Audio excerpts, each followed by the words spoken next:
Hello បងប្អូននេះបងប្អូនមើលតែកខប់អានេះគេហៅកខប់រាំងអានេះកខប់រាំងនេះផ្លែធំបងប្អូនអើយនេះឡើងប៉ុណ្ណាណៃនេះណាឡើងប៉ុណ្ណាណៃអានេះគេហៅកខប់រាំងនេះបងប្អូនផ្លែ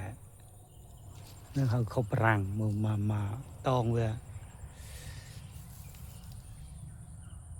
នេះគេហៅខប់រាំងបងប្អូននេះខប់នេះទឹមផ្លែអាហ្នឹងលើកទី1ហើយដាំហ្នឹងដូចជាប្រហែលជាង2ឆ្នាំហើយតែឥឡូវទឹមផ្លែបងប្អូនមកដើមនេះអាហ្នឹងគេហៅខប់រាំងនេះហើយគេថាហ្នឹងពូជហ្នឹងឆ្ងាញ់ណាដោយសារវាមានរសជាតិជូរអែមបងប្អូនមានរសជាតិជូរអែមនេះមកផ្លែវាប៉ុណ្ណាណៃ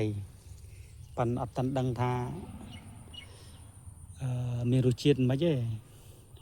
ព្រោះវាអត់ទាន់ទុំអញ្ចឹងណាបងប្អូនចាំមើលដល់ពេលទុំយើងមើលចាំយើងសាកតើរសជាតិវាយ៉ាងណានេះបងប្អូនមើល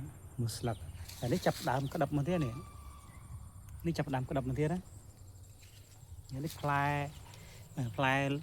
ច្រើនទេតើបងប្អូនឥឡូវចិត្តចាស់ហើយបងប្អូនចាំដល់ពេលចាស់នាំគ្នាមកជួយភ្លក់មើលបងប្អូនយើង